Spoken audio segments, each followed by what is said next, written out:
Hey everybody, I hope you're all doing well. I want to talk to you about our Water Resource Development Act markup. As I said, this is kind of my transportation and infrastructure water Super Bowl, and a lot of this entire bill is all about projects related to water, related to the U.S. Army Corps of Engineers around the country. So I want to give you guys a little bit of a list of what we got included in there, the victories. These are bills that we had standing out there that we rolled into this big piece of legislation. Some of the things that we didn't get through because those are important to talk about as well. So let's talk about some of those things. I got them up on my board, so I got to look over there. One of the 7 provisions that we got through in this bill, Northern Estuaries Restoration Plan, or NERP. This is something that we did some press on back home talking about this, that there's the Central Everglades Restoration Plan. It's a plan to be executed over many years to basically repair water infrastructure, repair the environment,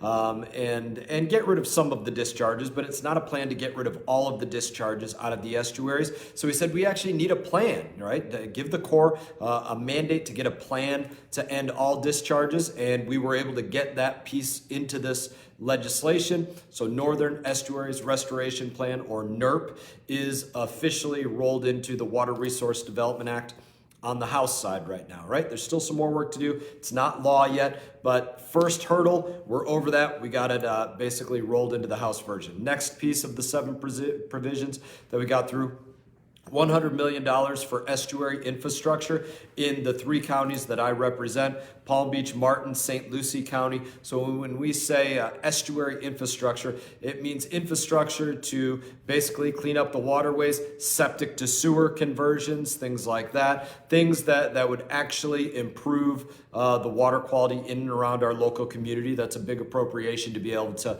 authorize for those projects. So we're very happy about that one. Increased funding for our authorization for the IRL South projects. That's a number of storage projects that exist around Martin and St. Lucie counties to basically, again, help the waterways out. That's an important one as well. Some new tech to basically help forecast model when some of these algal blooms are going to occur in our estuaries. That's one that we were glad to get through. Expediting the Eaa Reservoir. This is something we've been working on for years. I wrote a bill that authorized it federally in several Water Resource Development Act bills ago. We authorized that, and so this is a mandate for the Corps of Engineers to expedite that, which people were agreeable on. Hey, Corps of Engineers, hurry up on this. Let's move faster on that project. That's something we felt was important as well. Another thing we got through was to dredge legacy nutrients out of Lake Okeechobee. Everybody knows that there are massive amounts of runoff of fertilizer, phosphorus, nitrogen in these waterways that cause these toxic algal blooms in Lake Okeechobee, cause Lake Okeechobee to last year be the most toxic that lake has ever measured. Don't let somebody tell you that it's not toxic. You might be able to find clean areas of it. That's definitely true. You can find clean, beautiful areas of Lake Okeechobee, but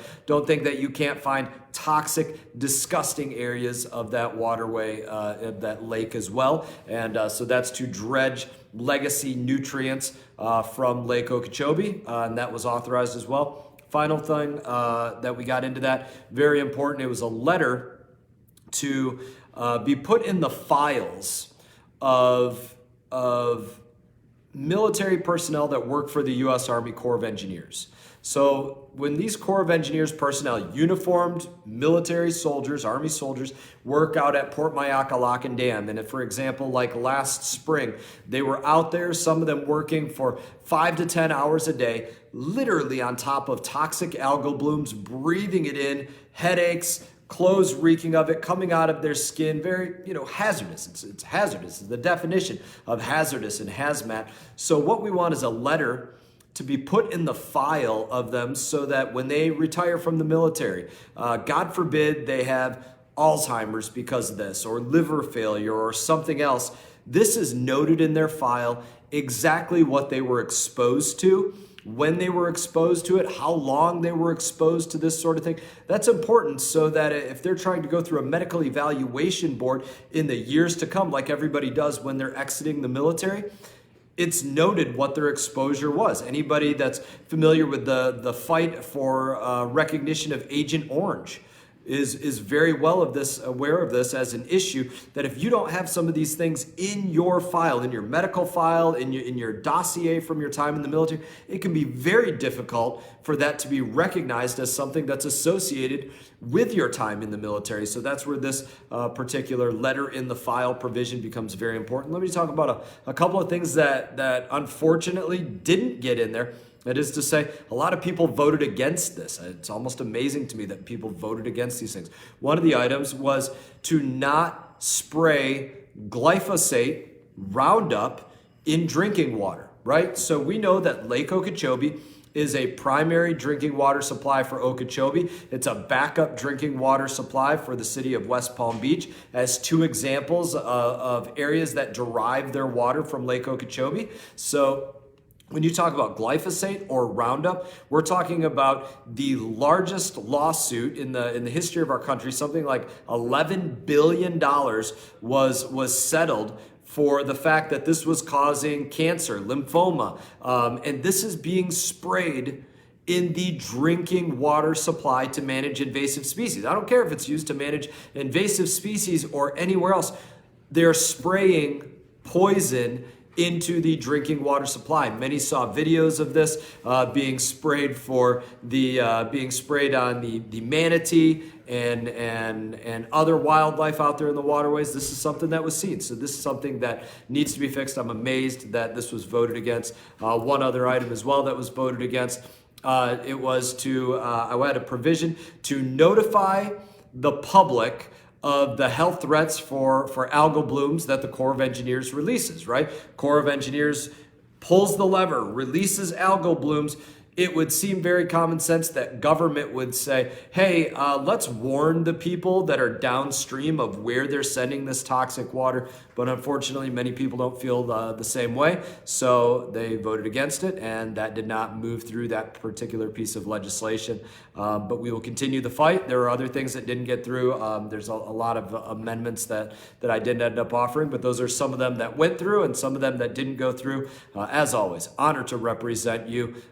This is always a big day for our community, given that so many of these provisions that affect our waterways, they affect our day-to-day lives, right? They affect the health of our children and the health of us as adults.